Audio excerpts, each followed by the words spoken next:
Tonight, we're going to explore one of the most quietly humbling problems in modern science. For more than half a century, we have been promised that humans are about to walk on Mars. And for more than half a century, that promise has slipped away again and again.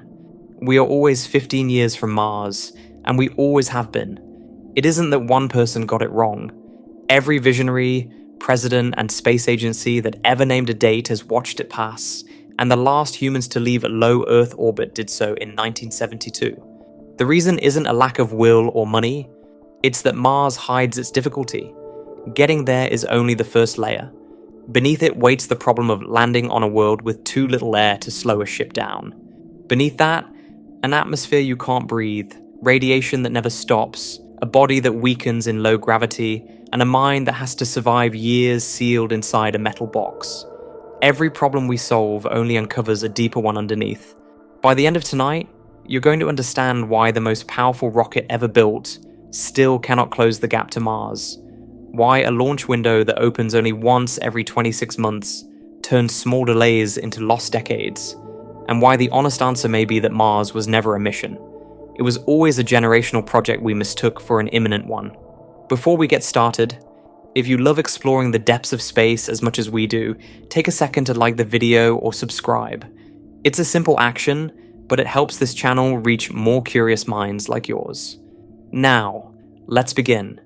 The year 1972 is the last time a human being traveled beyond low Earth orbit. That was not a pause. That was where crude deep space exploration stopped, and has not resumed since. In the decades that followed, the promises kept arriving. In 2004, Elon Musk said publicly that humans would walk on Mars within 15 years. The implied target was 2019. That date passed without a rocket, without a crew, without a launch pad pointed toward the red planet. The deadline slid to 2022, then 2024, then 2026, and as of 2026, no human being has left low Earth orbit in more than 50 years. But here's what makes the pattern more than one man's optimism. Musk was not the only one making these promises. President Bush named 2019 as the horizon for crewed Mars exploration. President Obama named 2035. NASA's current official target sits somewhere in the 2040s, and even that date is described internally as uncertain. China has announced a research base on Mars by 2038. Russia, which once built serious interplanetary infrastructure, has effectively abandoned the ambition. The European Space Agency stopped constructing credible timelines decades ago. Every deadline, every agency, every administration, all of them have slipped. That pattern is not coincidence. It is not the story of flawed individuals or inadequate funding cycles. It is the story of a problem that consistently reveals itself to be deeper than it looked from the surface. Every time engineers and planners solve one layer of the challenge, the next layer comes into view. Propulsion, refueling in orbit, atmospheric entry at Mars, landing on a surface too thin for parachutes alone and too thick to ignore. The engineering equivalent of descending through a cavern and finding, on each floor you reach, that the floor below it drops further than the one before. The solved problems do not accumulate into completion. They accumulate into new problems. Think about that carefully. This is not an argument that Mars is impossible. It is an observation that no one who has ever set a deadline for it has understood, at the time of setting it, how many floors the cavern has. Now, consider what that means for the hardware. Starship is the tallest rocket ever built. It is more powerful than anything that has flown before it. Set it next to the Statue of Liberty and Starship raises 10 stories above her torch. Its lift capacity to low Earth orbit is 150 tons, enough to carry a small apartment building's worth of mass into space in a single flight. It can land itself, return its booster to the launch pad, and be reused. On paper, it is the vehicle that ends the long pause in deep space exploration. In 2025, 3 of them exploded. Not in testing, not on the pad during pre-flight checks. In flight, the first broke apart during atmospheric re-entry, disintegrating over the ocean and scattering debris across Caribbean commercial air corridors. The FAA suspended launches while investigations ran. The second suffered a propellant leak just before reaching orbit and was destroyed in a controlled detonation, the team choosing to end the mission on their terms rather than lose control of it entirely. The third broke apart during ascent. The FAA suspended launches a second time. 3 vehicles, 2 federal suspensions, 1 calendar year, and here is the reveal that received almost no coverage. In February 2026, SpaceX quietly cancelled its 2026 Mars launch attempt entirely. The official reason was that resources were being redirected toward the Lunar Lander program under NASA contract. The unofficial reason, acknowledged internally, was simpler. By their own calculations, they could not get there. Not in 2026. The rocket was not ready. The mission architecture was not ready. The systems that would need to work together in the vacuum between 2 planets had not been demonstrated to work together even in low Earth orbit. Not a delay, not an adjustment, a cancellation. That matters far beyond the single missed launch date, because of something that does not bend to engineering schedules or budget negotiations. Earth and Mars align for launch only once every 26 months. That is the window, governed entirely by orbital mechanics, when the 2 planets are positioned close enough and correctly enough that a spacecraft can make the crossing in a reasonable time on a reasonable fuel budget. Miss the window and you wait. Not days, not weeks, 2 years. Miss 2 consecutive windows, and you have lost half a decade. The 26-month cadence does not pause while the rocket matures. It turns and keeps turning, indifferent to the progress being made on the ground. The 2026 window is gone. The next opens in late 2028. Whether Starship will be ready for it, whether the systems stacked on top of the rocket will be ready for it, whether the people and the plans and the life support and the trajectory calculations will all be ready for it in time. Those questions are genuinely open, and Starship is only the first layer of the problem. The biggest complications were still ahead. Suppose the rocket flew perfectly. Suppose every test resolved, every FAA suspension lifted, every launch window met on schedule.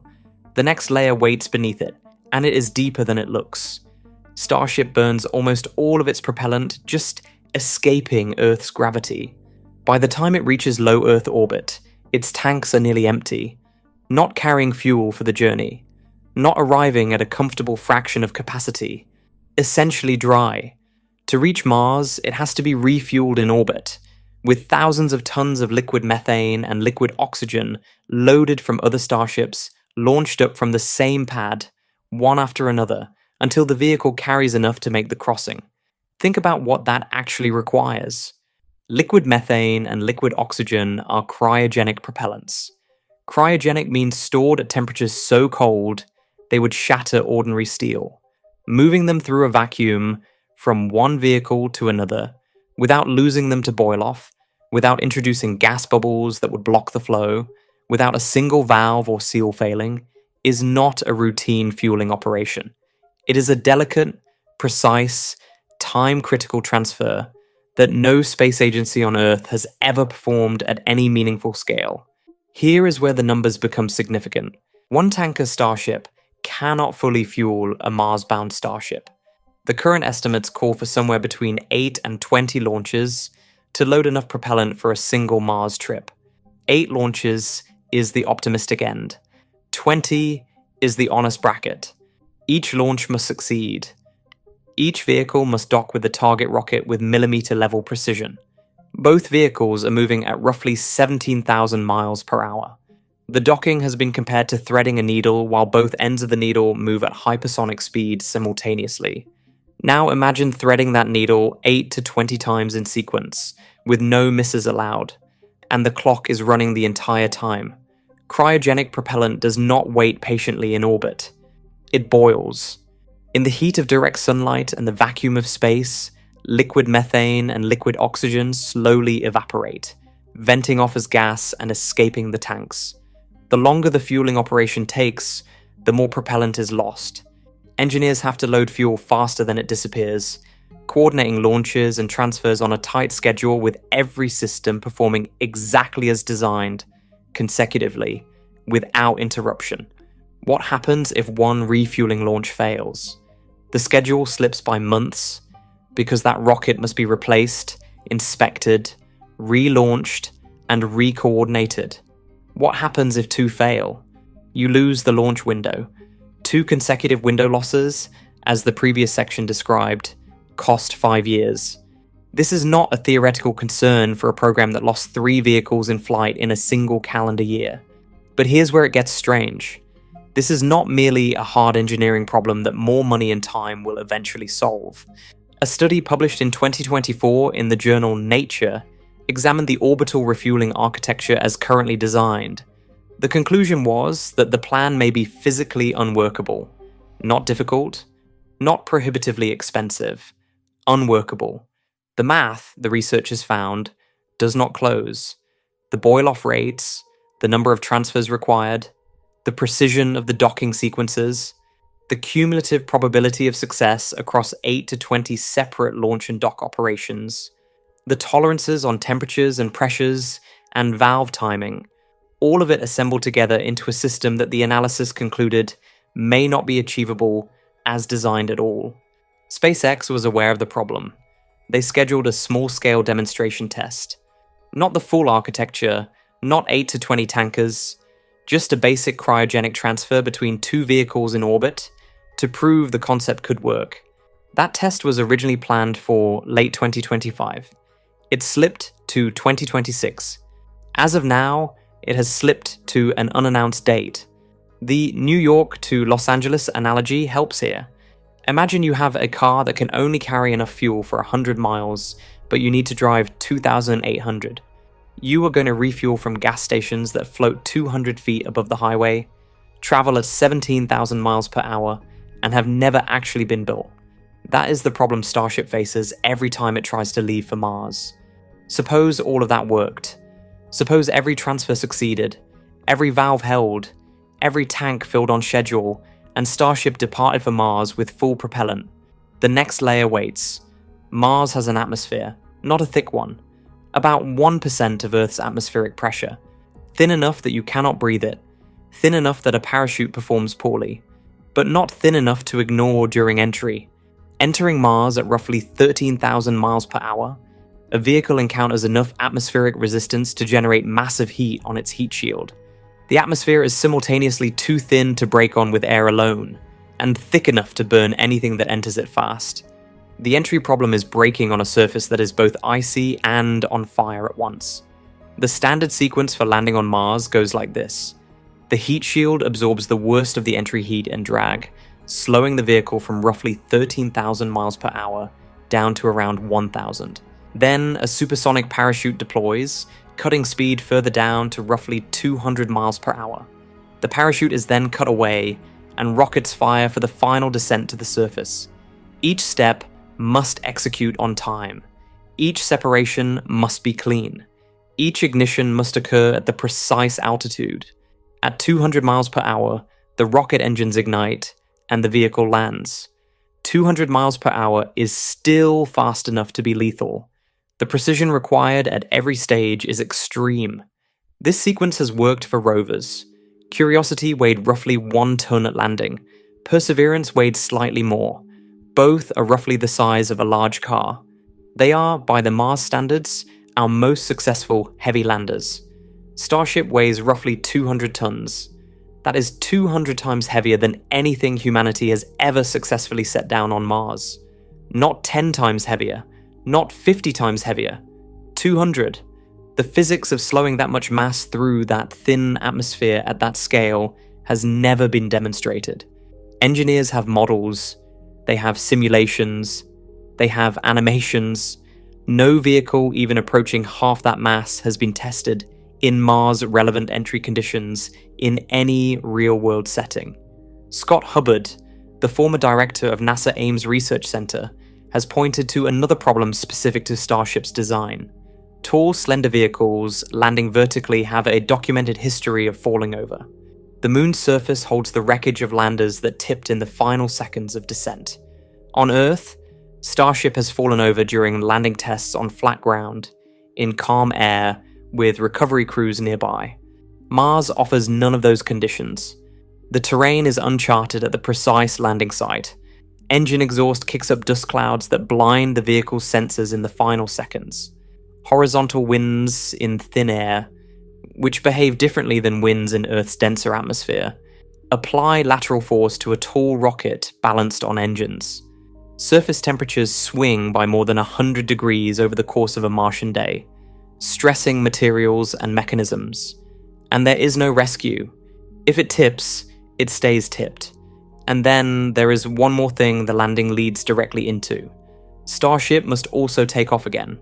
The fuel problem that made refueling in orbit so difficult does not disappear on the surface of Mars. It waits there, 140 million miles from the nearest manufacturing facility, with no supply chain, no backup, and no second chance. The engineers have answers to all of these problems, or at least they have proposed answers. But proposed answers and demonstrated solutions are not the same thing. The orbital refueling architecture had no successful test date as of writing. The 200-ton Mars landing had no real-world precedent to draw from. Neither problem was close to resolved, and the mission had not yet confronted the hardest parts. To leave Mars, the crew needs fuel. Not a small amount. Not a manageable reserve topped up from supplies already on board. Roughly 1,000 tons of propellant, cold and pressurized and ready to burn, before a single engine can ignite for the journey home. No ship that has ever flown can carry that from Earth. The math makes sure of it. Every ton of return propellant you load onto a Mars-bound vehicle needs another ton burned during launch just to lift it off the ground, another ton to push it across space, another ton to slow it down through Mars's thin air on arrival. The numbers compound. The rocket grows. At the scale a Mars return mission demands, you would need a vehicle the size of a skyscraper carrying nothing but fuel, just to deliver enough fuel to fill the tank. It cannot be done. So the plan is to make the fuel on Mars. The technique has a name: in situ resource utilization, which engineers shorten to ISRU.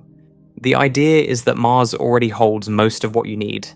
Its atmosphere is thin, but it is almost entirely carbon dioxide. Its surface and subsurface contain water ice, frozen into the ground across much of the planet. Take those two ingredients, combine them in a chemical reactor, and you can produce methane and oxygen. Those are exactly the propellants Starship burns. The underlying chemistry is not new. In 1897, a French chemist named Paul Sabatier discovered that carbon dioxide and hydrogen, under the right conditions of heat and pressure, react to yield methane and water. The Sabatier reaction, as it has been called ever since, works reliably. It works in laboratories, it works in industrial plants on Earth. There is no doubt about the chemistry itself, but here's where it gets strange. Working chemistry is the easy part. To produce 1,000 tons of propellant, a chemical plant must run continuously for over a year. Not a few months. Not a brief commissioning period. More than a year of uninterrupted operation, drawing carbon dioxide from the Martian atmosphere, extracting water from buried ice below the surface, running the reaction, separating the outputs, and stockpiling the results. The power required to sustain that operation is equivalent to the electrical demand of a small city. The current proposals call for either massive solar panel arrays spread across the surface, or a compact space-rated nuclear reactor. The reactor option has not yet been certified for use on another planet. The solar option works only as long as the sun is available, which on Mars, given the planet's history of planet-wide dust storms, is not guaranteed year-round. Then there is the ice. Orbital maps show where water ice likely exists beneath the Martian surface. They show broad regions of probability, areas where the chemistry and physics suggest frozen water should be present. What those maps cannot show is depth. They cannot show purity. They cannot distinguish clean ice from ice contaminated with rock, dust, and mineral compounds that would foul a drill or clog a reactor intake. Every Mars probe and rover humanity has ever sent to the surface has drilled or scraped to a depth measured in inches. Not feet, not meters, inches. No one has ever confirmed what lies deeper, or how accessible it is, or whether extracting it at industrial scale is possible at all. These are open questions, real ones, and the mission cannot proceed without answers the surface has not yet provided. Now think about what the plan actually requires in sequence. A robotic factory must land on Mars before any human being arrives. It must deploy its own solar panels and power itself up. It must set up drills and drive them into ground whose subsurface no one has directly examined. It must find the ice, confirm it is clean enough to use, melt it, and extract water. It must compress carbon dioxide from an atmosphere 100 times thinner than Earth's. It must combine those inputs and run the Sabatier reaction continuously, month after month, through Martian winters and dust storms and temperature swings that stress every mechanical component. It must separate methane from oxygen. It must liquefy both at temperatures hundreds of degrees below freezing and hold them in cryogenic tanks that can survive months of surface radiation and the mechanical fatigue of temperature cycling. And it must do all of this autonomously, without human supervision, without a technician on call, without a spare parts warehouse within 140 million miles. Every one of those steps must work. Not most of them, not the important ones, all of them, in sequence, for over a year. And then the astronauts arrive. If the tanks are full, the mission continues. If they are not full, the astronauts are stranded. There is no orbital fuel depot they can call on. There is no rescue rocket being prepared on Earth that can reach them in time. There is no backup architecture waiting in reserve. Engineers have a phrase for what this represents.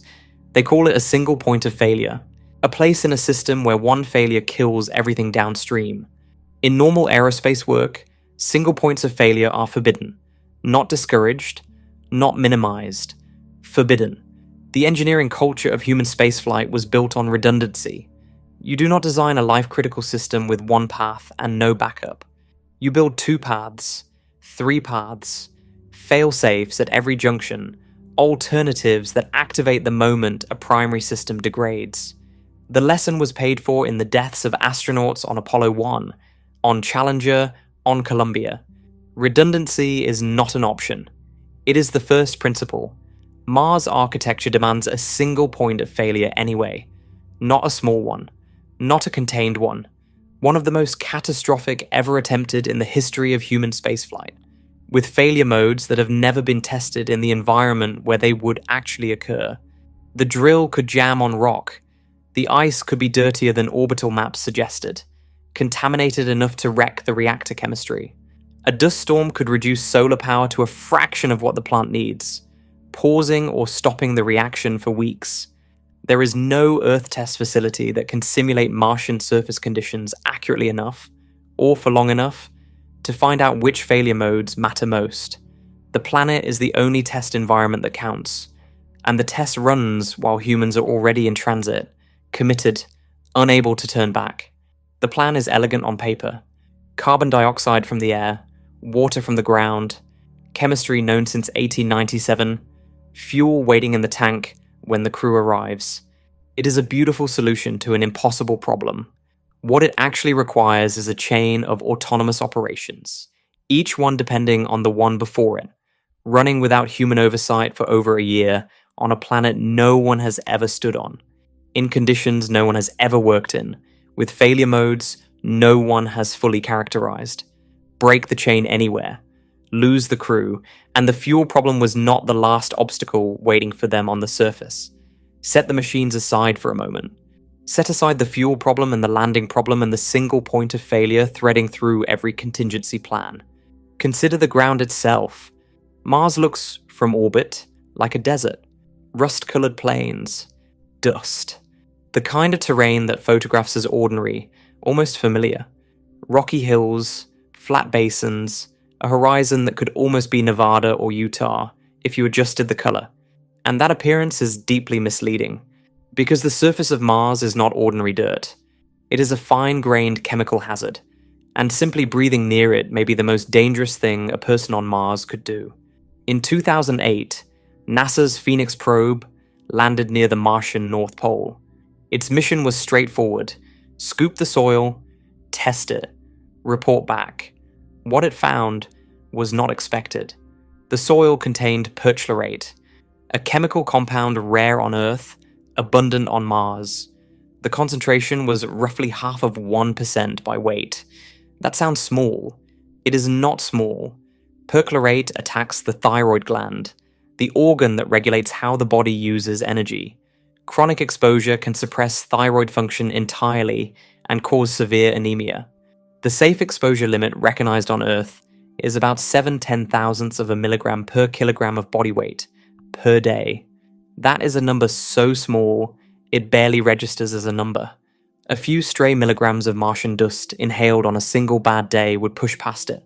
Not over a career, not over months, once, and dust will get in. That is not a hypothesis.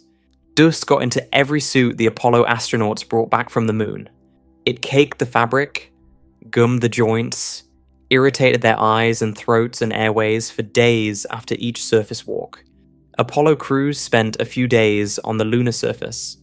A Mars crew would spend months. The dust would enter through airlocks, through suit seams, through any gap in any seal, accumulating with each excursion in an environment where every grain has had billions of years to settle into every crack. But something else was happening. Perchlorate is not even the worst of it. The shape of Martian dust grains is its own kind of threat. On Earth, wind and water work together over millions of years to round the edges of particles, smoothing and grinding them against each other until they lose their sharpest angles. Mars has wind. It has had wind for billions of years. What it has never had is liquid water, not in any sustained, planet-wide sense that would weather its rocks and soils into smooth grains. Martian dust is sharp, jagged at the microscopic level, irregular, with angular edges that nothing has ever worn down. The average Martian grain is about 3 micrometers across. To picture that, a human hair is roughly 70 micrometers wide.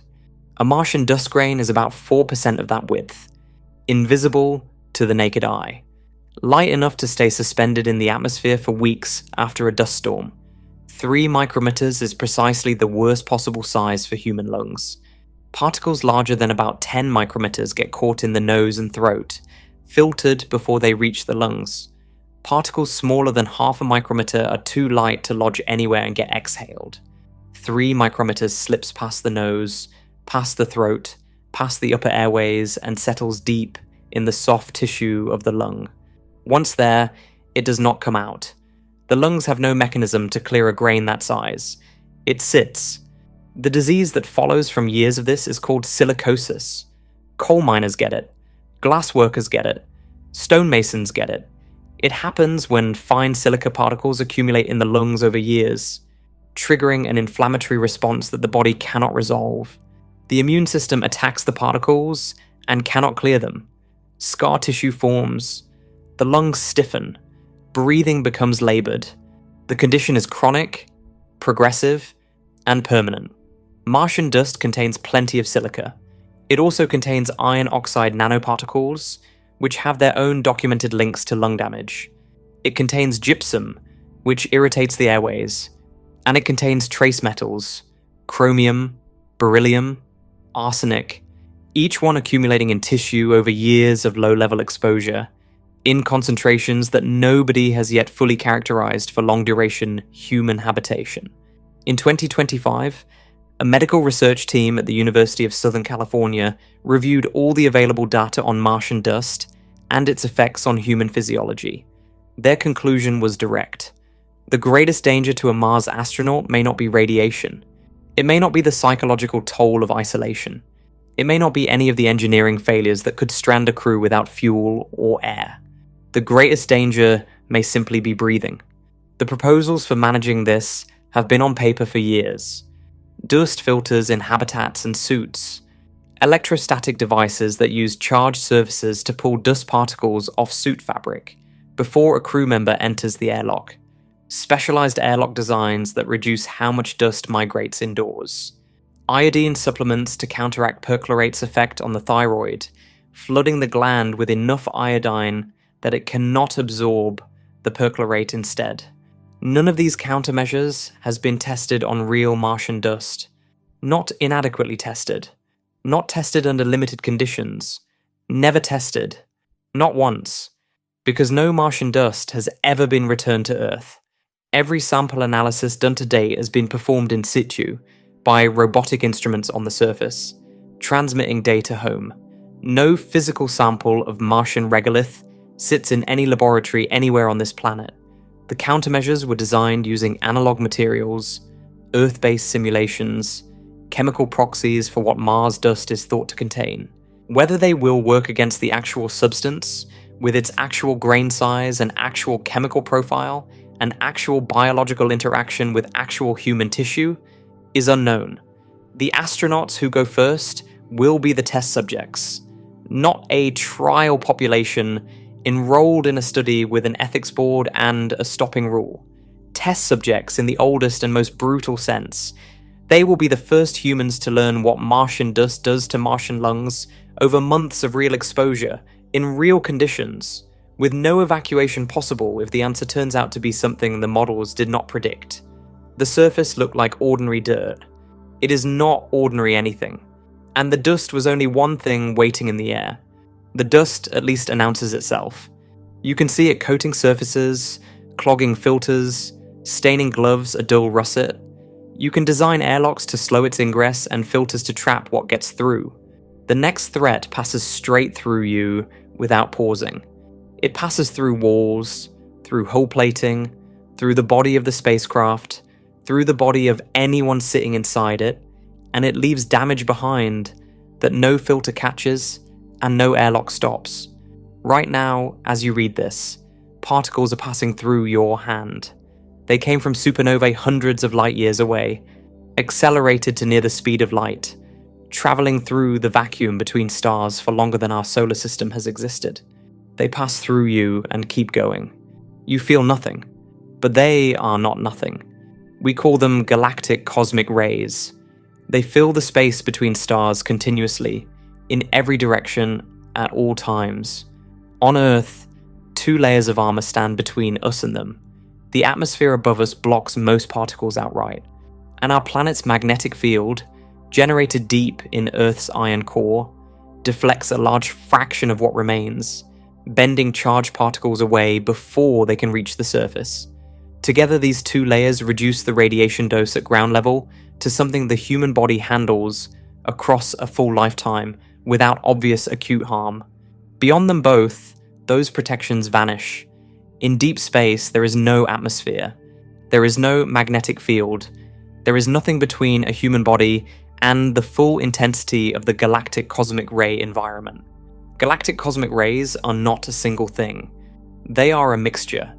About 85% are hydrogen nuclei, bare protons stripped of their electrons. Another 14% are helium nuclei.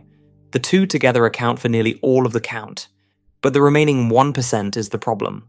That 1% consists of what physicists call HZE particles, heavy, highly charged atomic nuclei, iron and argon and silicon and similar elements, stripped bare of electrons and traveling at velocities approaching the speed of light. HZE particles do not interact with the body the way an X-ray does. An X-ray deposits energy broadly, probabilistically, across a wide area of tissue. An HZE particle does something different. It punches a narrow tunnel of damage directly through whatever it strikes. Chemical bonds shatter along its path. DNA strands break. Cell membranes are destroyed. The biological damage from a single HZE particle is not equivalent to an X-ray dose of the same energy. It is 20 to 30 times more harmful.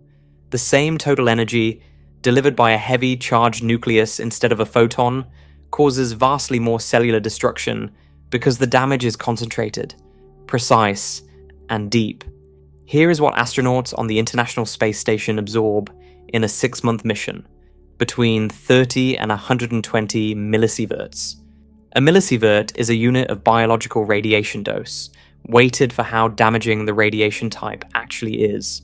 To give that a frame, the average person on Earth absorbs roughly 2 to 3 millisieverts per year from all sources combined. An ISS crew member on a 6-month mission absorbs years of background exposure compressed into months. That is already elevated. NASA tracks it carefully. There are career limits, but the picture did not hold. The ISS orbits at roughly 400 kilometers altitude, still well within Earth's magnetic field. That field deflects a substantial fraction of galactic cosmic rays. The station's crew is partially shielded by the same planetary armor that protects us on the surface. In deep space, headed to Mars, that shielding disappears entirely. A round-trip Mars mission delivers between 300 and 450 millisieverts of radiation dose, possibly more, depending on the solar environment during transit. That is not a modest increase over ISS exposure, it is 3 to 10 times higher. And the damage per millisievert is worse, because deep space cosmic rays include a higher proportion of exactly the HCE particles that cause disproportionate cellular harm. NASA sets career exposure limits based on keeping radiation-induced cancer death probability below 3% over a lifetime. A Mars mission pushes that probability to at least 5%. Depending on the crew's age, sex, and the actual radiation environment encountered, it could push into double digits. The ESA's chief radiation researcher has stated it plainly. One day in deep space delivers roughly the radiation dose of a full year on Earth. Not slightly elevated, not modestly higher. 1 day equals 1 year. Translation: roughly 1 in 10. Mars astronauts could die of cancer caused by the trip itself. Not by a malfunction. Not by a landing failure. By the act of traveling there and back through an environment the human body was not designed to survive. Cancer is not the only consequence. Cosmic rays damage the cardiovascular system independently, and former astronauts show elevated rates of heart disease compared to equally fit people who never flew. The mechanism is still being studied. The effect is real. And then there is the brain. Rodent studies exposing animals to simulated cosmic ray environments have documented memory loss, confusion, difficulty solving problems, and persistent cognitive decline that does not recover. The damage appears to be physical, structural, and lasting. Neurons lose connections. The hippocampus, the region most critical for memory formation, shows measurable deterioration. And this is from doses lower than what a Mars crew would accumulate over a 3-year mission. The human scenario is not abstract. Imagine a navigator who has performed a standard docking procedure hundreds of times in simulation and in practice. She reaches for the sequence, and it is not there. Not suppressed by stress, not slowed by fatigue. Simply absent, replaced by a fog she cannot identify or report to herself as a problem. Imagine a commander unable to follow the checklist he wrote. Imagine an entire crew subtly, incrementally impaired, with no physician on Earth who can diagnose them in real time or intervene from 140 million miles away. We have rodent data. We do not have human data. The first humans to accumulate that exposure will provide it. That is the chronic radiation environment, the continuous background, the invisible tax paid every day of the mission. But the chronic environment is not the greatest acute danger. In August 1972, between the Apollo 16 and Apollo 17 missions, a solar particle event erupted from the sun's surface. Protons accelerated to a significant fraction of the speed of light, rushed outward in an expanding shell. Had any Apollo crew been moonwalking during that event, they would have received a lethal dose within hours. They were not. The timing was luck. Pure coincidence between the date of the event and the dates of the missions. A Mars crew does not have that luck available to them. The mission requires 8 to 9 months in transit each way and up to 1.5 years on the surface. Total duration, something in the range of 3 years. Solar particle events are not rare. They are not predictable beyond a window of hours. They happen throughout the solar cycle, with varying frequency and intensity. During solar minimum, the number of large storms decreases. But solar minimum also weakens the heliospheric magnetic field, the sun's own outward-flowing wind of charged particles that partly deflects galactic cosmic rays. During solar minimum, fewer solar storms arrive, but more galactic cosmic rays flood in. During solar maximum, the galactic ray flux drops, but major solar events become more frequent. The radiation environment is a dial that rotates between two different kinds of threat. There is no position on that dial that is safe. Wait. Consider what that means for mission planning. Engineers cannot choose a safe year to launch.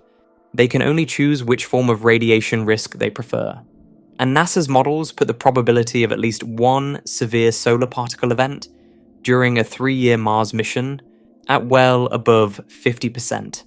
Not a remote contingency. More likely than a coin flip. The ISS has a partial answer for solar storms. Heavily shielded shelter modules where crew can wait out the worst of an event. Starship does not. Engineers are improvising. Water tanks positioned around the sleep quarters, because water is dense enough to absorb some proton flux. Polyethylene plastic lining one section of the spacecraft, because polyethylene's hydrogen-rich molecular structure is among the better passive shielding materials available. Water and plastic against an event capable of killing a crew. The modeled scenario runs like this. A flare erupts on the sun's surface. The light arrives in 8 minutes. The particle front arrives somewhere between 30 minutes and several hours later, depending on the event's speed. The crew has perhaps 30 minutes of warning. They jam into the shielded compartment, whatever it is, as quickly as possible. Detectors register a dose 10,000 times normal background. The walls hold. Probably. Equipment outside the shielded section absorbs the full flux unprotected. Instruments are damaged.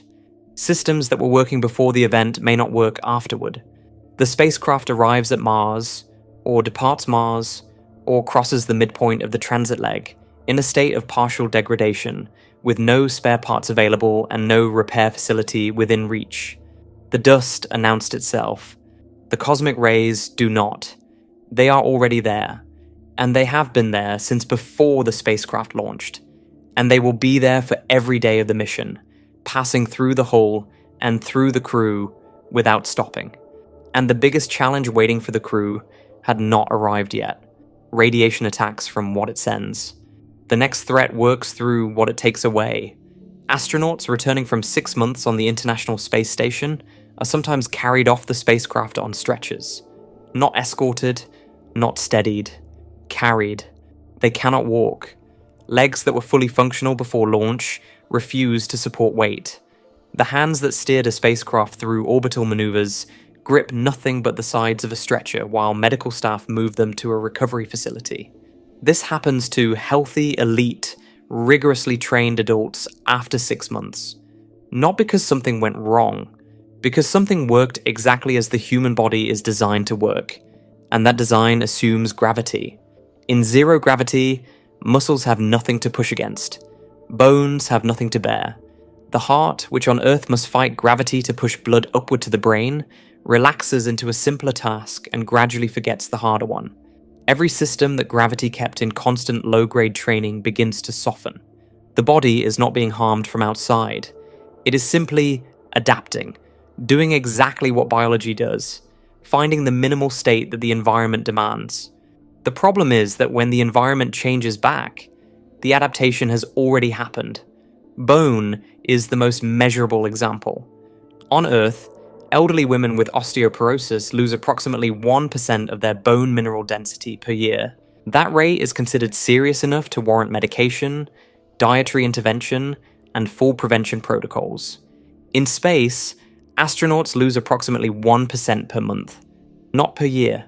Per month. A 6-month mission on the ISS ages the skeleton by roughly 50 years of osteoporotic loss compressed into half a year. The bone does not look different. It does not ache, but its internal architecture has thinned, and the person standing inside it may not know until something breaks. A round-trip Mars mission runs approximately 30 months. That is 5 times longer than a standard ISS rotation. The bone losses at that duration push into territory no human being has entered and come back from intact.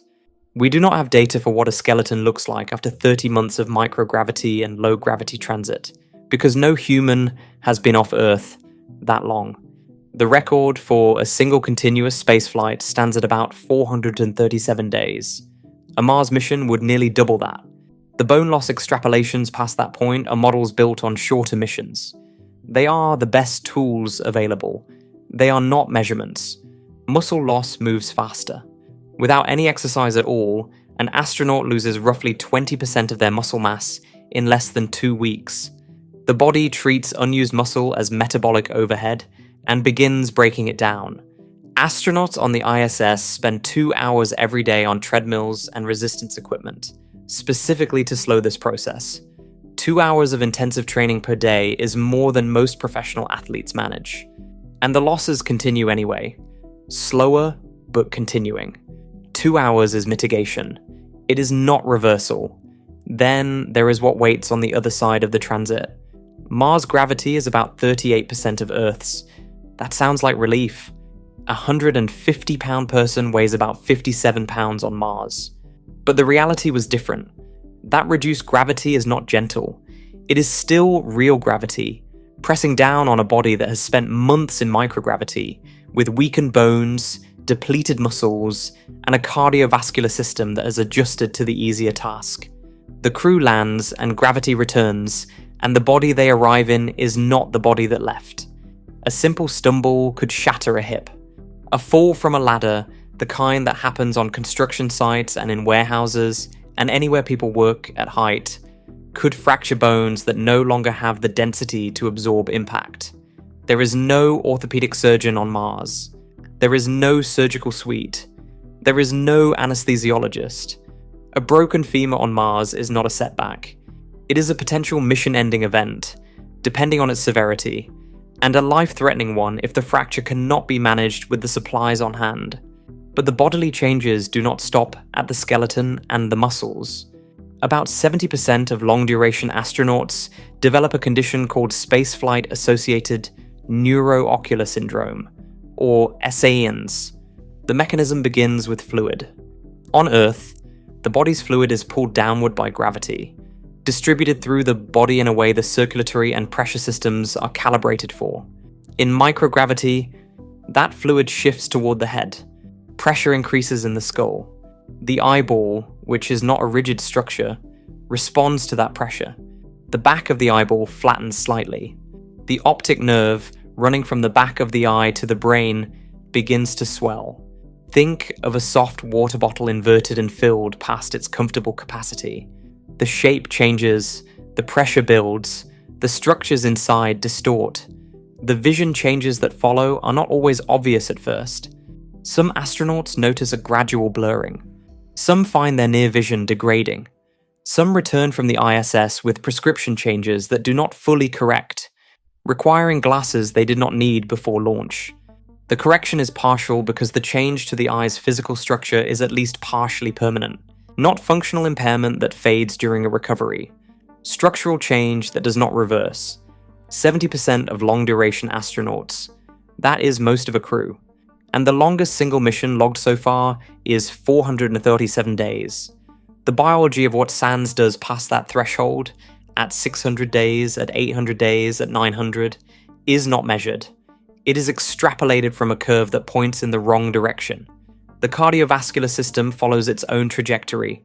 The heart is a muscle. Without the workload gravity provides, it weakens. Blood vessels, which on Earth maintain their tone partly in response to hydrostatic pressure, lose that tone. The result when astronauts return is orthostatic intolerance.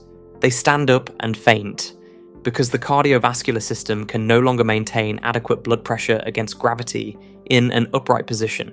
Recovery after a 6-month mission typically takes weeks. After 30 months, the recovery timeline is unknown. Whether the cardiovascular effects become permanent past some threshold has not been tested, because no one has been there, and the immune system degrades alongside everything else. Long spaceflight suppresses immune function in measurable ways.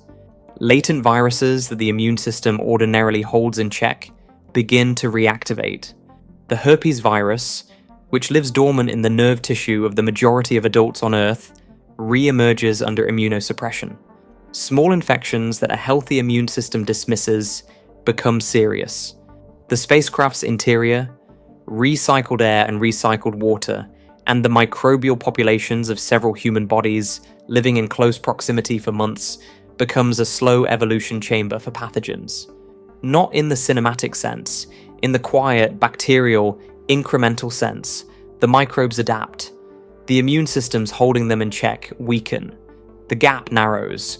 All of this happens to astronauts on the ISS. Bone loss, muscle loss, SANS, cardiovascular deconditioning, immune suppression. The ISS is considered a manageable environment. Crews return, recover, and return again. The losses are real, but they fall within ranges that medical support and recovery protocols can handle.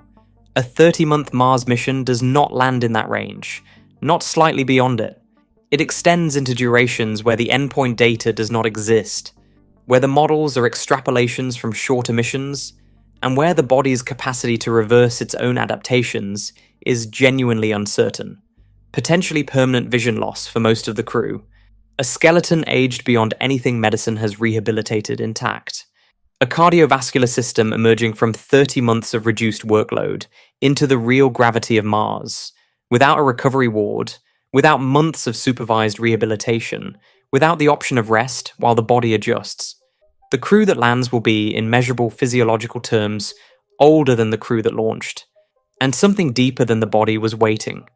The body is not the only thing that wears down out there. Physical degradation has its own arc, its own timelines, its own thresholds.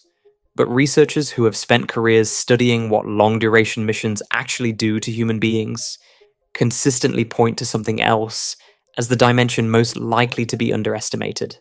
Not the skeleton, not the cardiovascular system, the mind, and the social architecture that holds a crew together when there is nowhere else to go.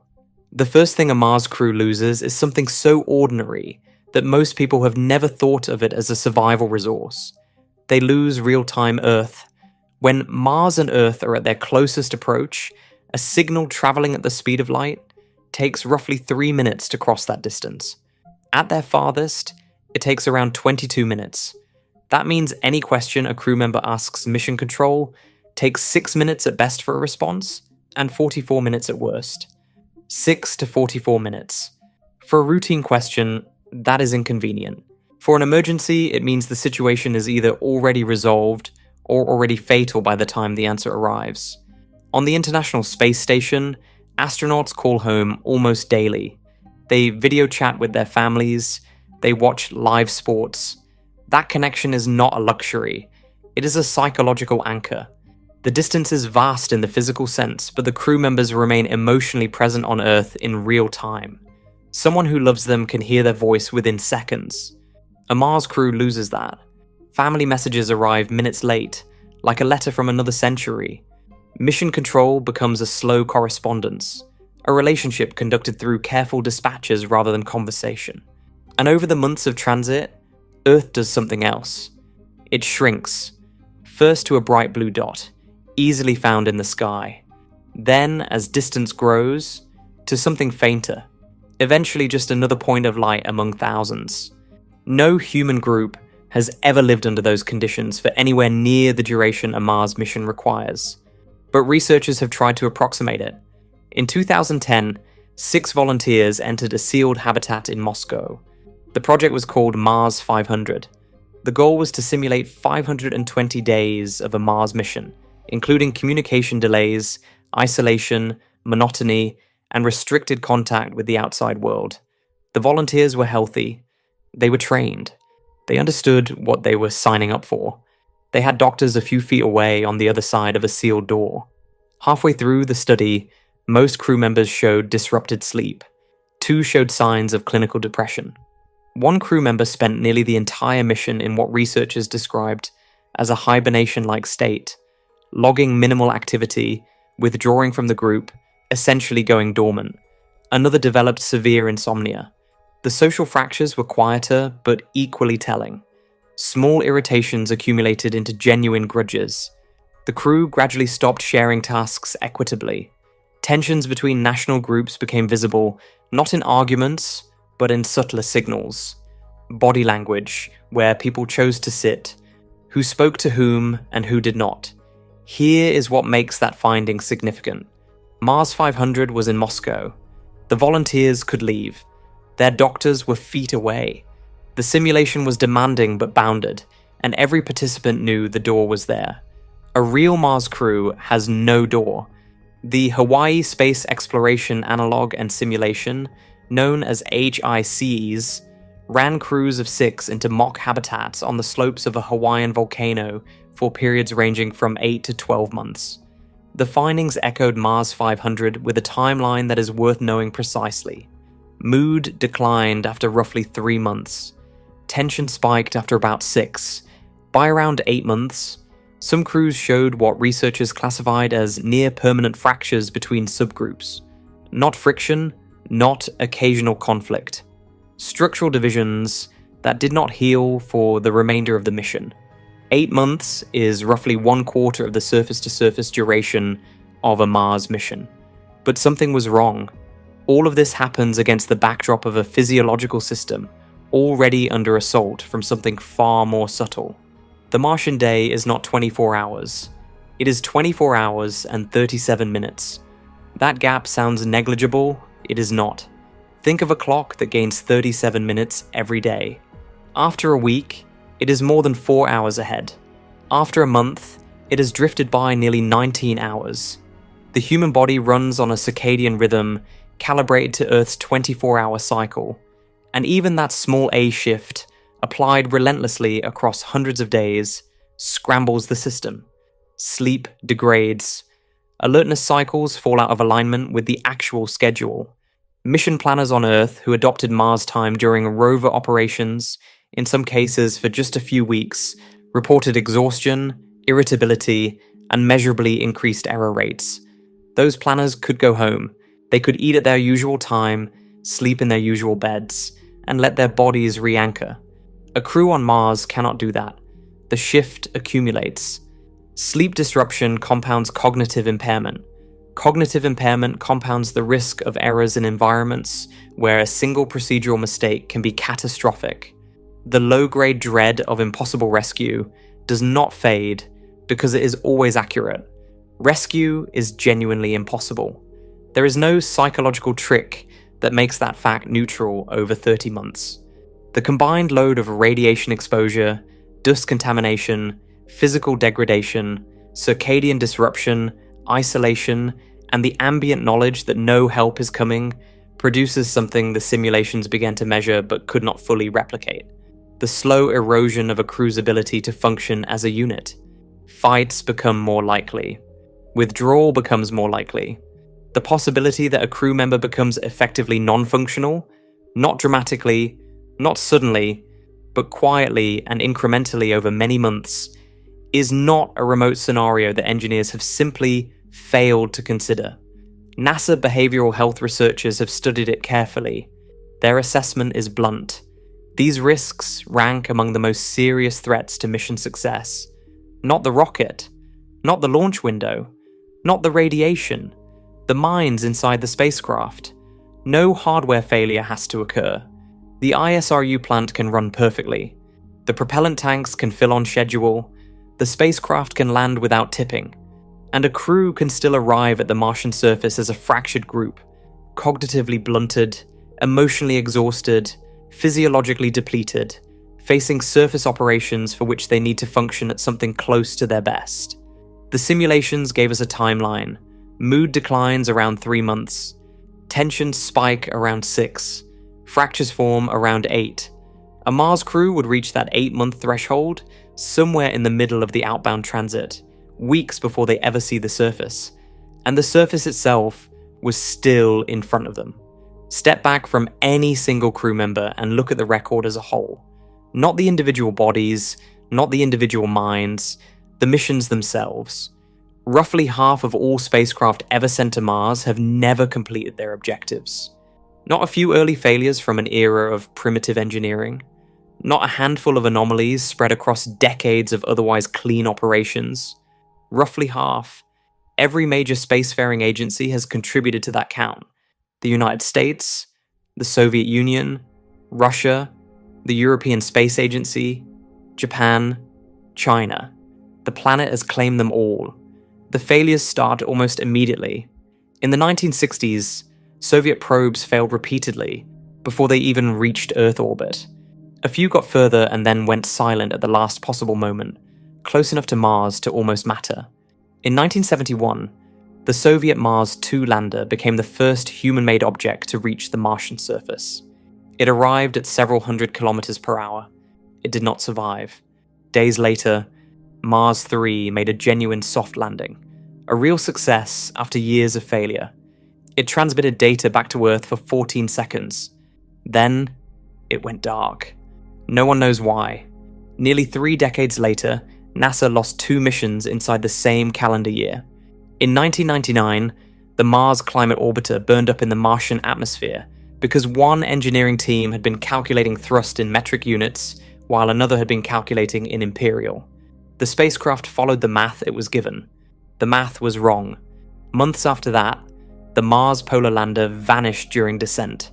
The most likely explanation, reconstructed from the silence it left behind, is that a software glitch interpreted the vibrations from the landing legs, deploying as a signal that the spacecraft had already touched down and shut the engines off. It was still falling. In 2016, ESA's Schiaparelli probe repeated almost the same mistake. Thrusters fired briefly, then cut out too early, and the probe hit the surface at a speed that left a crater. Engineers have a half-joking name for this pattern. They call it the Mars Demon. The idea being that something about this particular planet seems to find small errors and turn them catastrophic. The atmosphere is thin enough that parachutes provide less braking than expected, but thick enough that it generates unexpected drag. Temperatures swing so violently that materials expand and contract in ways that stress seals and sensors. Dust gets into everything. Winds shift. Terrain surprises. Then the daughter shifted. Every one of those missions was a robot. Expendable by design, equipped with backup computers and redundant systems, carrying no biological cargo that could not be replaced. When Schiaparelli hit the ground, the people who built it grieved the work and then returned to their offices and started planning what came next. That is how robotic missions are supposed to work. A crewed starship carries 6 to 8 human beings and roughly 200 tons of vehicle and supplies, with no backup spacecraft waiting in orbit, no rescue timeline, no second attempt. The acceptable failure rate for a robotic probe is high enough that agencies send them anyway knowing some will be lost. The acceptable failure rate for human lives is not 50%. It is not 75. It is not 95.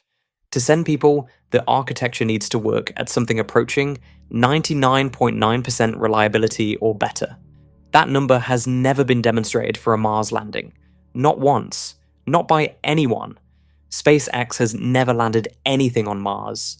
NASA's record on Mars surface operations is genuinely impressive in certain categories, but the broader agency-wide success rate for the full spectrum of attempted missions, including everything that failed in transit and everything that failed at arrival, sits well below what crewed operations require. ESA's record for relevant landing attempts is effectively 0 successes. The 50% figure is not a pessimistic reading. It is the historical count. That gap is the Mars Demon. Not metaphysics, not bad luck. An engineering and reliability gap of roughly 2 orders of magnitude between where the record stands and where it needs to be before anyone gets on board. And then there is what the planet itself does between landing attempts. In June 2018, NASA's Opportunity rover was operating at the edge of a crater on the western rim of Endeavour. It had been active for 15 years. Its original design life had been 90 days. The team had spent years treating every additional soul as a gift, pushing the rover gently, nursing its aging joints and fading battery capacity. That month, a small dust storm appeared on the horizon. Within days, it became planet-wide. Martian dust storms begin as small regional disturbances, but under the right conditions, they feed themselves. Sunlight heats dust particles, which lift into the atmosphere, where they absorb more sunlight, which heats the surrounding air, which lifts more dust. In rare cases, regional storms merge and amplify until a single continuous event wraps the entire planet in red haze. The 2018 storm was one of those. Within weeks, the sunlight reaching the Martian surface dropped to near zero. Opportunity sent its last transmission. The signal, when translated from its technical format into plain language, is most often rendered as this: My battery is low and it is getting dark. It never woke up. Now correct the image that word storm creates. Because the Hollywood version of a Mars storm, the one where equipment gets torn from moorings and spacecraft tip over in hurricane-force winds, is physically impossible. The Martian atmosphere is less than 1% the density of Earth's. Even at peak wind speeds during a planet-wide dust event, the air pressure against a surface is so feeble that a person standing in it would feel something close to a gentle breeze, barely enough to flutter a flag. The wind is not the danger. The darkness is. Solar panels lose most of their output within days of a major storm. Habitats that depend on solar power face brownouts that stretch from days into weeks. Heaters dim. Life support systems strain against the drop in available energy. Communication arrays that require power to orient and transmit begin to drop cycles. Every system that runs on electricity runs at reduced capacity or not at all. And the dust accumulates. It coats solar panels, reducing output further. It clogs filters, seeps into mechanical joints, infiltrates the seams of suits. Every airlock cycle drags a fraction of it inside. The chemical composition of Martian dust, as covered earlier in this telling, is not merely gritty, it is toxic. And in a global storm, the coating arrives faster than any cleaning regimen can remove it. The fuel factory is part of this calculation. The ISRU plant, the one that has to run continuously for more than a year to fill the propellant tanks, depends on power. A major dust storm that drops solar output for weeks does not pause the mission clock. It does not extend the return window. It pauses the factory while the window keeps moving. A storm that arrives at the wrong time could leave the propellant tanks partially filled when the departure window opens. A crew facing that situation has two choices: launch on what they have, which may not be enough, or wait for the next window. The next window is 26 months away. Major global dust events on Mars occur roughly once every 3 Martian years, which works out to approximately every 6 Earth years. Smaller regional storms arrive every Martian year without exception. Any crewed mission long enough to be scientifically meaningful, any mission that stays long enough to justify the journey, will cross at least one significant dust season. The odds against encountering a global event over a surface stay of more than a year are not favorable. There are proposed defenses. Nuclear reactors, immune to darkness, would provide power regardless of what the sky looked like. Sealed habitats with emergency backup power systems could sustain life support through a prolonged brownout. Food and water stockpiles sized for an extended stay, beyond the planned mission duration, could cover an additional 26 months if the crew missed its window. Each of those additions costs mass. Mass costs launches. More launches cost time and money, and probability of failure at every additional step. The solutions are real. None of them are ready. The demon takes many forms. Sometimes it is a unit conversion error. Sometimes it is a software flag tripping at the wrong moment. Sometimes it is a sun that disappears behind a wall of red dust for 6 weeks, at precisely the moment the factory needs to be running at full capacity. And none of this accounts for what all of it costs to build. Consider the bill itself. Not the engineering problems, not the biological challenges, not the dust and the radiation and the fractured crew. The money. The sustained, decades-long, politically uninterrupted river of money that a Mars program requires just to stay alive. The conversation about cost did not begin recently. In 1952, the German rocket scientist Werner von Braun put his first serious estimate on paper: $2 billion for a crewed Mars mission. In today's terms, that is roughly $18 billion. It sounded extraordinary at the time. It turned out to be the most optimistic number anyone would ever produce. By 1989, NASA had run its own internal study, a single crewed mission to Mars. The figure they arrived at was $500 billion. Not the whole program, one mission. The study was completed. The program was quietly shelved within months. Those two numbers tell a story by themselves. In 37 years, the estimate grew from 18 billion to 500 billion.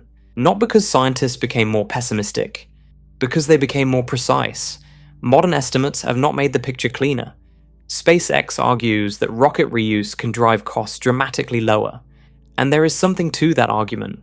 Reusing a booster is genuinely cheaper than building a new one. But a sustainable Mars program is not a single launch. It is hundreds of launches, dozens of orbital refueling missions, multiple cargo deliveries spread across years, resupply shipments to keep a crew alive on the surface. The individual flights become cheaper. The total program does not. NASA's own conservative architecture, the version that does not assume SpaceX optimism, runs to somewhere between $200 and $400 billion over the life of the program. To put that in context, $200 to $400 billion is more than the entire annual federal budget of most major countries on Earth. It is the kind of number that does not quietly pass through appropriations committees. That is when the pattern broke. The money itself is not the deepest problem. The deeper problem is time. Congress funds NASA in roughly 2-year budget cycles. A Mars program, even the most compressed version anyone has proposed, needs sustained funding across at least 3 presidential administrations. That means 6 or more election cycles, each one capable of shifting priorities, each one capable of producing a new president who considers Mars someone else's project. Any future president can cancel the program with a phone call. Any future Congress can defund it in a budget reconciliation that most Americans will never read. That is not a hypothetical risk. It is a description of how space programs have always died. Think about Apollo. Apollo's peak funding lasted less than a decade. 12 people walked on the moon. The program reached heights of ambition and execution that have not been matched since. And then, in 1972, it was over. Not because it failed, because it succeeded. Public attention moved on, and Congress found other priorities. The Saturn V was the most powerful machine ever built at the time. It worked. It flew. It carried human beings to another world and brought them home. And it was never used again. The hardware sat in storage and eventually in museums. The teams that built and operated it dispersed. The institutional knowledge, the specific engineering understanding held in the minds of thousands of people, scattered within years. By the time anyone seriously considered building something comparable again, most of the people who knew how to do it were gone. A bridge built by one crew, then handed to another again, can be finished if each crew follows the same plan with the same materials toward the same design. But if each new crew arrives and decides the bridge should be a different length, or a different material, or perhaps not a bridge at all, the work of every previous crew becomes preparation for nothing. That is the political history of American Mars plans. Constellation replaced by Orion, replaced by Artemis, each program arriving with its own architecture, its own contractors, its own political sponsors, and its own 10-year horizon that reset with every administration. A Mars program does not need a decade of sustained will. It needs 20 to 30 years of it, across wars, across recessions, across elections that no one can predict, through shifts in public mood that no one can control. Apollo faced that same fragility over a far shorter timeline, and Apollo did not survive it. The private sector offers a potential escape route from this political brittleness. Elon Musk's personal fortune is large enough, in theory, to bankroll aggressive Mars efforts for years without congressional approval. Private money does not require reauthorization. It does not face election cycles. It can move faster than a government program, set its own timelines, accept risks that no federal agency could accept with public funds. But even private wealth has limits that Mars does not respect. A program absorbing dozens of failed missions over 2 decades is not sustainable on any private balance sheet. And investors, the people whose capital would need to keep flowing through those decades, expect returns. Mars produces no revenue, it exports nothing, it has no customers. There is no business model that closes on a 30-year timeline in which the asset is a planet 40 million to 250 million miles away, and the return on investment is the survival of the species. Visionary investors exist. Investors willing to absorb losses across multiple presidential administrations while waiting for a planet to become economically productive do not. China's 2038 plan is the most politically durable alternative currently on the table. It is well-funded. It is state-directed, which means it does not face the same election cycle vulnerability that American programs face. And it is serious. The Chinese space program has demonstrated discipline and patience in ways that Western observers consistently underestimate. But a Chinese crewed Mars mission in 2038 faces the same physics, the same biology, the same chemistry, and the same cost structure as every other proposal. Political protection does not change what the Martian atmosphere is made of. It does not change how radiation moves through human tissue. It does not change what a dust storm does to a solar array. The money wall is real for every program. The political brittleness is specific to democratic cycles, but the cost is universal. The Apollo lesson is not that ambition fails. Apollo succeeded by almost every measure that matters. The lesson is that even the most successful space program in human history was cancelled within 3 years of its greatest triumph, and the infrastructure it built was never used again. Mars is a harder program, over a longer timeline, at greater cost, with fewer political guarantees. The money wall is not the final obstacle. It is one more layer in a structure whose full depth no one has finished measuring. Beneath even the costs lies a quieter question. Not about money, not about political will, about the body itself. The traditional assumption has always been that humans are tough, adaptable, that given enough time and enough determination, biology finds a way. The longer scientists study what actually happens to the human body in space, the less confident that assumption becomes. The evidence has been accumulating for decades, and some of what it shows does not reverse on return. We have already covered what 6 months in microgravity does to bones, muscles, and eyes, but that was the surface layer. Beneath it lies something quieter and more unsettling. The changes that do not fully heal, the biology that does not come back. Start with the gut. A 2024 study found that microgravity dramatically alters the gut microbiome, the vast community of bacteria and microorganisms that live in the digestive system and regulate immune function, metabolism, and inflammation. Months of exposure may change that community permanently.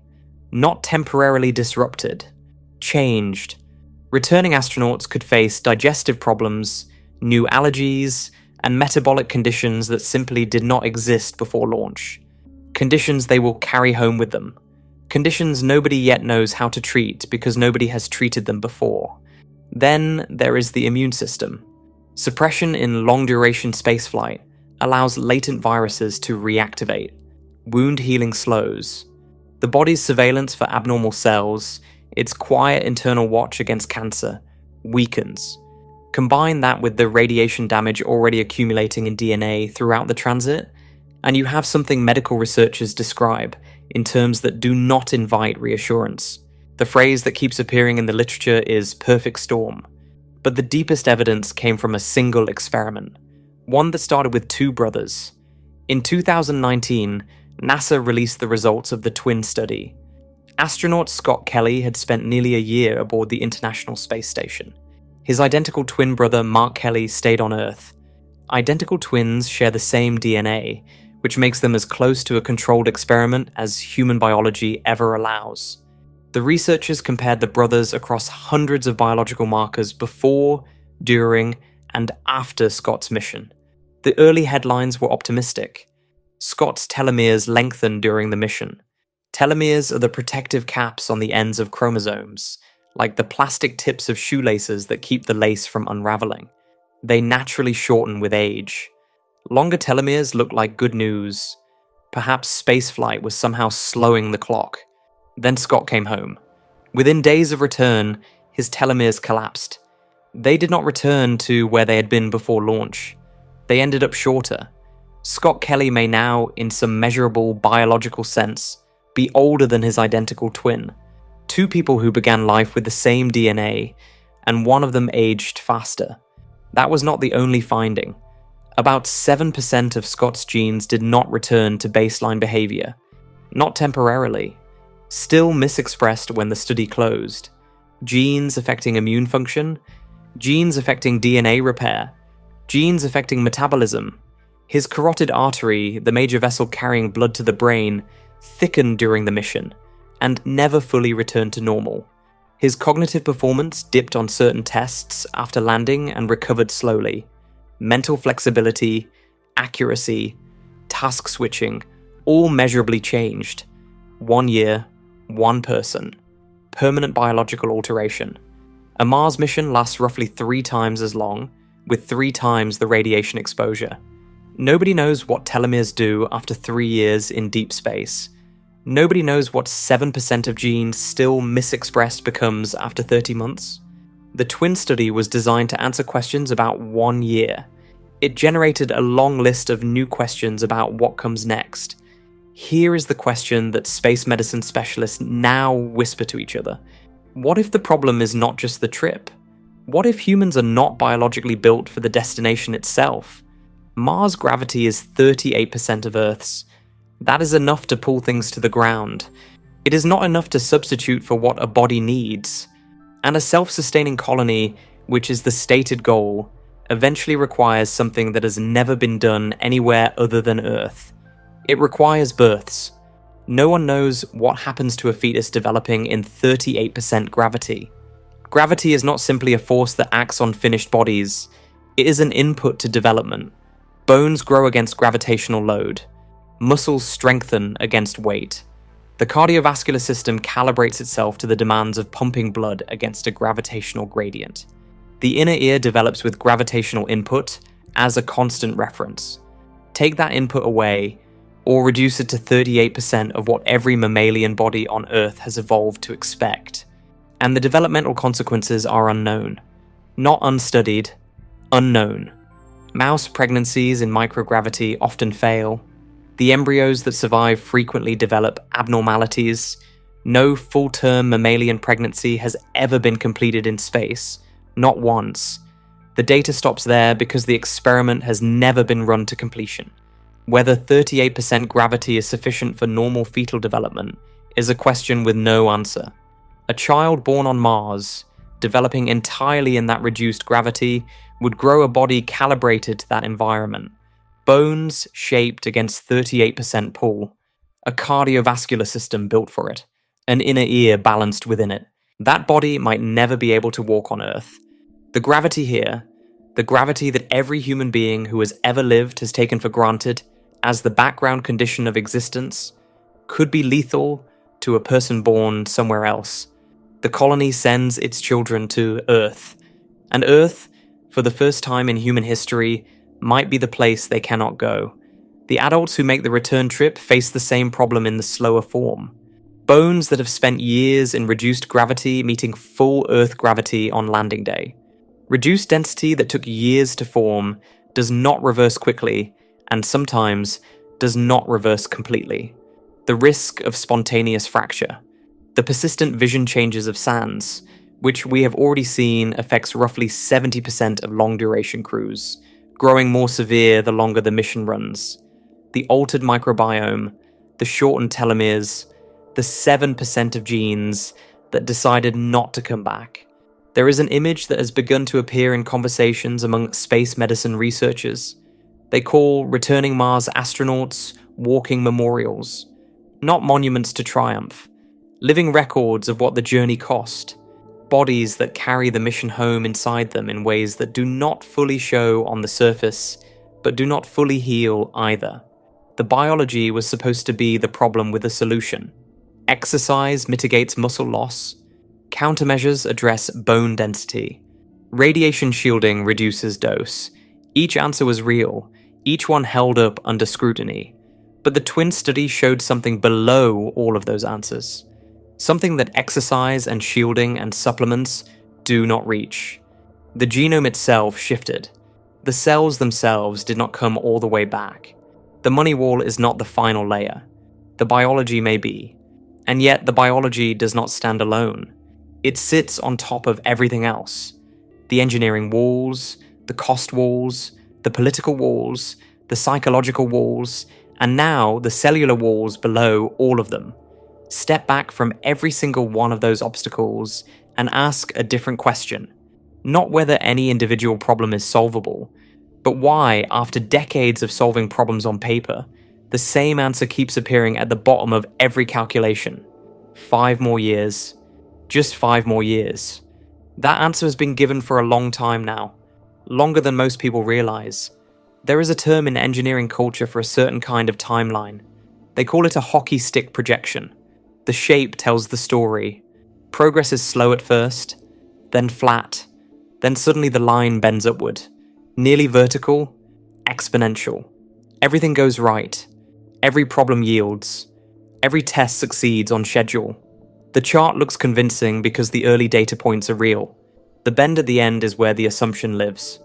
A typical projection of this kind for a Mars architecture might show 5 uncrewed starships reaching Mars in 2026, 20 in 2028, 100 by 2030, 500 by 2033. Those numbers are not invented. They have appeared in planning documents. They follow the shape of the hockey stick exactly. Slow, then flat, then vertical. The vertical part assumes everything goes right. But real space programs do not follow hockey sticks. They follow a different curve. A curve with setbacks, pauses, redesigns, congressional reviews, and the slow accumulation of hard-won understanding. Apollo took about 8 years from public commitment to lunar landing. 8 years during a Cold War, with effectively unlimited funding, with the full industrial weight of the United States applied to a single goal. That is the fastest any crewed space program in history has ever moved from commitment to destination. 8 years was not easy. It cost the lives of 3 astronauts on a launch pad in 1967. It required approximately 400,000 people at peak, and the moon is 3 days away. The space shuttle missed its first flight by 3 years. The James Webb Space Telescope was delayed by more than a decade. The Space Launch System slipped repeatedly across multiple presidential administrations, losing years to redesigns, cost overruns, and shifting political priorities. These are not exceptional failures. They are the normal curve of complex aerospace development. So why do the timelines stay optimistic? There are 4 structural reasons, and none of them involve dishonesty. The first is funding. Public excitement drives investment. A 5-year timeline generates urgency. A 20-year timeline generates questions about whether anyone alive today will care by then. The shorter number raises more money. The second is engineering culture. Engineers are trained to find paths. If any conceivable sequence of events leads to success, the culture says yes. Not yes, we can do this easily, but yes, a path exists. The optimism is structural, built into how the profession reasons about possibility. The third is what some researchers call the founder effect. Charismatic leaders generate aggressive deadlines.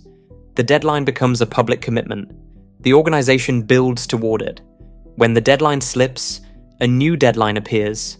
The charisma moves the target forward, not outward. The fourth is short public memory.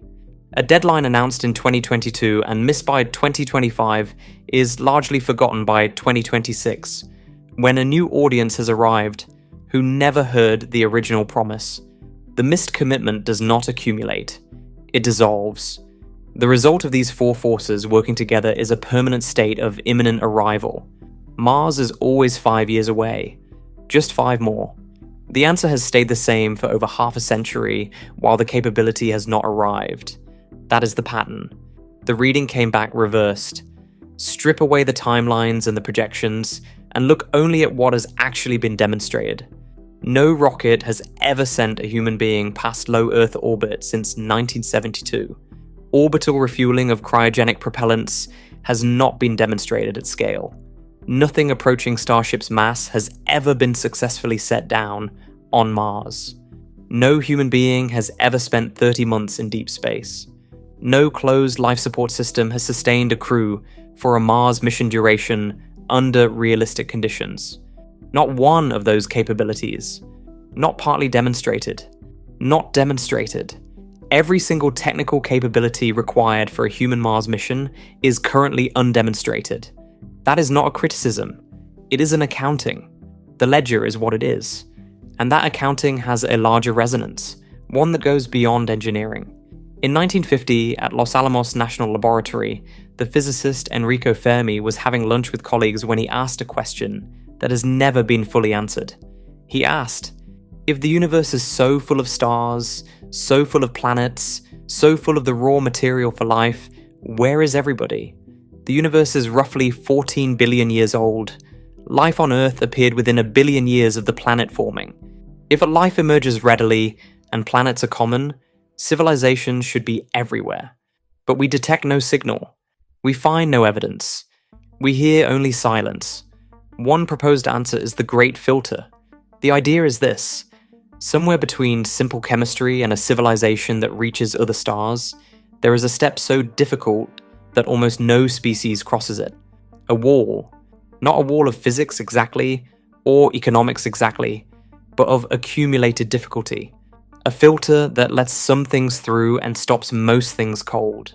The filter could be behind us. Maybe the hard step was the origin of life itself, or the leap from single cells to complex organisms. If so, we have already crossed it. The silence of the cosmos is the sound of everyone else failing at that earlier step, and we are the rare ones who made it through. But the filter could also be ahead, waiting for every civilization that gets this far. Every species that develops technology, builds rockets, points instruments at the sky, and then hits a wall it cannot cross. Mars looks, from a certain angle, like a piece of that wall. It is the closest world beyond Earth, the most hospitable by a significant margin of any destination in the solar system, 150 million miles away on average. A world with a solid surface, a day nearly the same length as ours, confirmed water ice, and an atmosphere, thin as it is. If any off-world destination should be reachable, Mars should be. And yet, every required capability remains undemonstrated. Every timeline has reset. Every answer has revealed a deeper question below it. If Mars defeats us, the rest of the solar system does not become easier. Europa is beneath kilometers of ice in a radiation environment, orders of magnitude more intense than Mars. Titan is colder than any place on Earth, shrouded in hydrocarbon haze and nearly twice as far from the Sun. The outer planets are not more forgiving. They are harder in every dimension. And the nearest star is 40 trillion miles away. The entire Mars mission, there and back, would be a weekend stroll by comparison. This is not a reason to stop. It is a reason to be honest about what is actually being attempted. Maybe humanity is among the first species anywhere to reach this wall and break through it. That is possible. Optimists hold that view, and they may be right. The filter may be behind us already, and what lies ahead is difficult but crossable. And one day, someone will look back at this period and find it remarkable that the crossing took so long. But the honest accounting cannot be set aside to reach that hope faster. Mars is exactly as hard as the universe makes it. No harder, no easier. Reaching it will require bending physical and biological rules through engineering, through biology, through patience measured not in years, but in generations. The timeline that treats this honestly will look nothing like a hockey stick. It will look like the curve that actual space programs follow. Slow, marked by setbacks, accumulating understanding in the only direction complexity allows, which is forward but not fast. And everything we have examined so far, every wall and every layer below it, has been preparation for the deepest question of all. That deepest question is a practical one. What does patience actually look like when you build it into the architecture of the program itself? The answer, quietly, has already begun to take shape, and it looks nothing like the single dramatic mission that filled the planning documents for decades. Late in 2025, SpaceX announced that the next uncrewed starship bound for Mars would carry a passenger, not a human, a humanoid robot, Tesla's Optimus, designed to walk across a Martian surface, manipulate tools, open hatches, and demonstrate that artificial workers can perform real physical labor on another world. NASA is advancing its own robotic systems. China is developing rover and lander technology ahead of its 2038 crewed base goal. Boston Dynamics is refining robots that move through complex terrain with a fluency that looks increasingly like competence rather than novelty. And robotic capabilities are improving each year faster than crewed timelines are moving forward. Here is where the picture shifts in a way that is easy to miss. Robots do not need food, oxygen, water, or radiation shielding. They do not need return trips. No one grieves for them.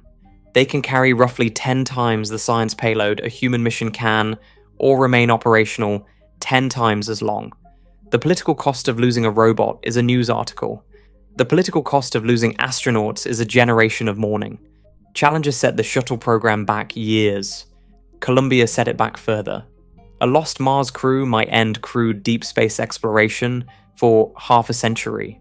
Not just the program, the public will to try again. The case for sending humans first is weakening with each mission that proves a robot can do the work. But the answer was stranger than expected. Even the science question, the fundamental question of whether Mars harbors life, and therefore demands human presence, may be answered before anyone boards a crewed spacecraft. Perseverance has already collected samples. They are sealed in tubes on the Martian surface right now, waiting. The Mars Sample Return mission, described by researchers as the most important scientific endeavor in modern space exploration, is designed to retrieve them. The cost is above $8 billion. The earliest realistic return date is now somewhere in the 2030s, possibly later. What happens after depends entirely on what is inside those tubes. If the samples reveal life, Mars becomes something more than a destination. It becomes a protected site.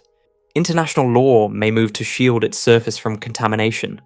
Crewed missions could be ethically delayed indefinitely, not for engineering reasons, but for moral ones. You cannot send a crew of 6 with their microbiomes and their dust and their exhaled breath onto a world that turns out to be alive without fundamentally changing it. If the samples reveal nothing, the logic reverses. Why send humans, at the cost we have been measuring through every section of this story, to a world that is demonstrably, conclusively dead? Either way, the answer reshapes everything that follows. And then, in 2024, the picture shifted again from a direction no one expected. Data from NASA's InSight lander, quietly accumulated over years of listening to Marsquakes, suggested something that contradicted the standard model of a dried-out planet. Liquid water. Not at the surface. Deep below it, held in rock pores by pressure and heat, possibly enough to fill an ocean more than a mile deep, covering the entire planet. Wait, Mars may not be dry. It may be soaking wet, a few miles down. The implications are not small. On Earth, ecosystems survive in deep mines and beneath Antarctic ice, thriving in darkness and pressure without sunlight. A subsurface aquifer on Mars would make the same kind of life possible there. It would also change the resource calculus for any colony. The drilling technology exists on Earth, borrowed from the oil and gas industry.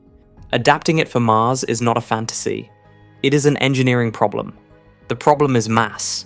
A drilling system adds weight that current Starship architecture does not carry. But that is a solvable constraint, not an absolute wall. The transit time is also a solvable constraint, if the political will exists to solve it. Chemical rockets are fundamentally limited. 8 to 9 months each way is not a planning assumption. It is a ceiling imposed by physics. Nuclear thermal rockets offer a different ceiling. They work by heating hydrogen and expelling it at temperatures no chemical reaction can reach, roughly doubling the efficiency of a standard engine. Studies go back to the 1960s. Working engines were built, they were tested, then shelved, not because the engineering failed, but because launching nuclear material provoked political resistance that outlasted the technical momentum. The Pentagon and NASA are now developing the Draco program, a nuclear thermal test engine with launches planned for the late 2020s. If it works, Mars transit time drops to roughly 4 months. Not 8 or 9 months. 4. Every compounding problem shrinks with that reduction. Radiation exposure, bone and muscle loss, psychological deterioration, food and water requirements, the rescue window. 4 months is still long, but 4 months is a different mission than 9. Plasma drives go further. VASI-MAR, an electromagnetic plasma propulsion system, uses a reactor to ionize and accelerate gas to speeds no thermal engine can reach. Theoretical transit times to Mars, around 40 days. Some designs, given enough power, sketch under 2 weeks. The catch is the power requirement. Only a space-rated nuclear reactor could supply it. None has been built, but the physics is not speculation. The engineering is hard. It is not impossible. A 4-month trip changes the ethics. A 2-week trip changes the mission entirely. What is taking shape beneath all of this is not the single dramatic mission. It is something slower and more durable. Robots, year after year. Fuel factories, habitats, medical supplies, radiation shelters, spare parts, rovers, food stockpiles, sent in waves, not in one overwhelming push. If one cargo ship fails, the others fill the gap. The mission becomes a network, not a thread. Networks do not collapse the way threads do. The disadvantage of this architecture is exactly what it sounds like: patience. The first human footprint on Mars becomes the boring conclusion of a long logistical effort, not the dramatic opening of a new era. Antarctica is the honest analogue. The first camps on that continent were small, barely survivable, and built at enormous personal cost. Then came larger stations. Then long-duration research facilities. McMurdo Station now houses more than 1,000 people during summer operations. The accumulation took roughly 70 years. Mars could follow the same path. A century of robotic infrastructure. Then small crewed visits. Then expanded stations. Then eventually something that looks like permanence. A project spanning 200 years is not failure. It is the actual shape of the thing. The cancellation of the 2026 mission, the pivot to robots, the shift to lunar operations as a test and staging environment, all suggest this is already happening. Not announced, not framed that way, but happening. And the ethical questions that cluster around the faster model, the single dramatic crewed mission, do not disappear under the slow model. They become more tractable, but they do not disappear. A successful Mars mission, even by the most optimistic definition, may still mean 2 crew members develop early cancer. One suffers measurable cognitive impairment, another loses partial vision permanently, and 2 more carry chronic bone density and immune deficits for the rest of their lives. Is that success? The definition matters. Mars One tried to sidestep the return problem in the early 2010s. A Dutch private organization proposed organizing volunteers for permanent exile. One way, no return. The company collapsed before anyone launched. But the ethical questions it raised did not collapse with it. Can a person meaningfully consent to permanent exile from Earth and everyone they have ever known? Can they consent on behalf of children born on Mars? Children who never had a choice about the gravity their bodies would calibrate to, the atmosphere they would need to survive in, the world they would never be able to leave. The climate argument cuts in both directions.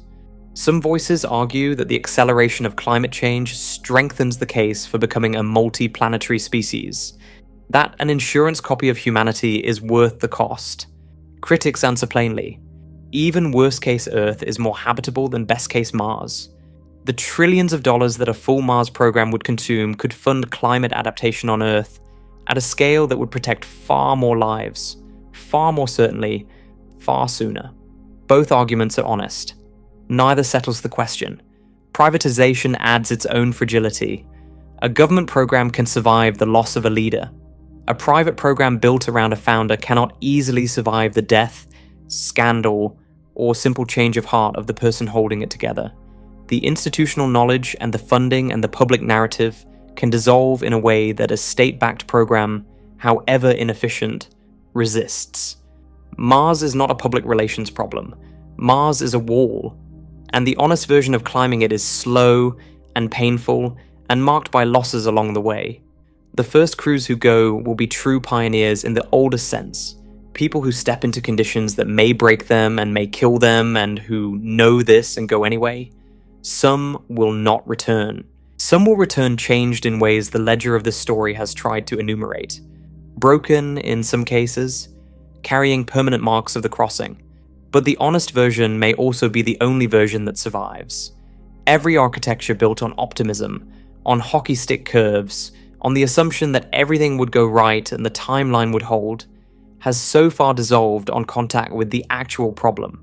The version built on patience, on accumulation, on the Antarctica model of slow and unglamorous infrastructure, has not yet been tried at full scale, and the planet has no interest in the debate. It sits in the night sky where it has always sat, older than every civilization that ever looked up at it, older than the species that invented the concept of a deadline. Mars does not care about deadlines. Mars has time. The question that remains, and that every section of this story has been circling, is whether we do,